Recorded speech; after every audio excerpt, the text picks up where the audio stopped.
Hi everyone, Comic Reviewer here, this time reviewing on Shazam Fury of the Gods. Now, as you know, Shazam Fury of the Gods is a 2023 superhero film that is meant to be a sequel to the 2019 film Shazam, and was pretty much the 12th installment in the DC Extended Universe.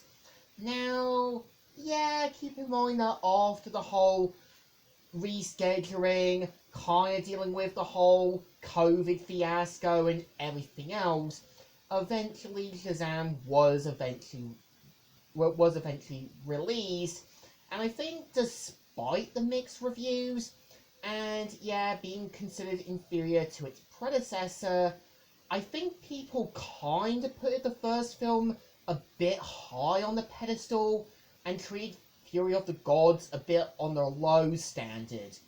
I think people gotta remember that, yeah, Shazam was kind of a weaker film.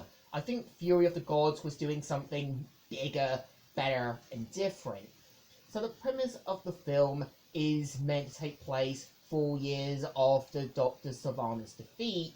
We see how, yeah, Billy Batson and his foster siblings have now become a sort of full-fledged crime-fighting team, but we do kind of see how, yeah, they do have the difficulties working as a team and a unit, and do have their own sets of problems or issues. And you can tell with Billy Batson, now older, still wants to keep his family close, and you do see how Mary tries to get Billy to realise that, that basically at some point Billy is going to age out the foster system, and you do kind of see how Mary does want to go to college, and we do see how Freddy wants to kind of go a little solo. But not only this, we also have them dealing with the Daughters of Atlas. And I think the point of the Daughters of Atlas are meant to be a dark reflection of the Shazam family.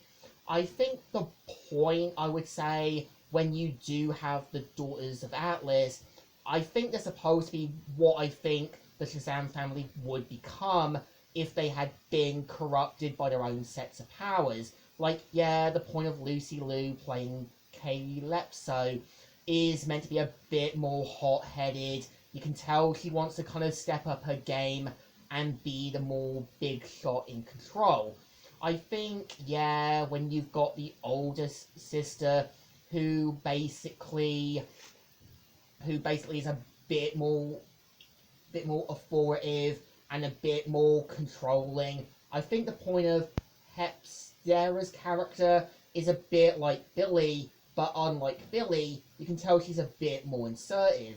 And yeah, when you kind of got the youngest daughter, sort of Anne, you can tell she does voice a bit more of a moral compass, and is shocked and horrified by how far they've basically become everything they've been against. And I think what the film gets right is kind of giving more connections to how Billy got his powers and what was the reason behind the wizard's stick. And yeah, you do kind of see them exploring a bit more behind the powers, having to learn what the sisters' plans are, and you do see the Shazam family still working like a team and a unit. And I think that's also what I think the comics always got right with the Shazam family. Despite their ups and downs, we always saw them work like a team, a unit, and a family. And I kind of think, yeah, kind of, when you got the mid-credit scene, it does hint they were kind of building up to a Justice Society movie. That's obviously not going to happen. And obviously, yeah, when you got the post-credit scene, it's kind of referencing the last scene from the sort of Shazam movie. But I think for the rest of the film, they really showed you, yeah, Billy is still trying to keep his family like a unit, but also having to realize that yeah, he still wants to keep them true to his heart. And I think what they also get right is kind of showing these other mystical creatures that enter the human world. And again, this does kind of remind me a bit like American Dragon Jake Long. Kind of seeing how, yeah, Jake and also his friends having to deal with other threats than does the Huntsman, the Dark Dragon, and all that. And we've always seen Billy Batson and his family deal with other threats than Dr. Sivana as well as Black Adam. We've seen them deal with mystical gods. We've seen them deal with time travel, otherworldly beings, and that's what I think Fury of the Gods actually got right. I think people tend to put the first Shazam movie on a pedestal, but here I think it's stepping up its game a lot more, giving a better sort of direction to what it was going, trying to do better than what I think the first film was trying to be. So I think this movie definitely deserves 2 thumbs ups.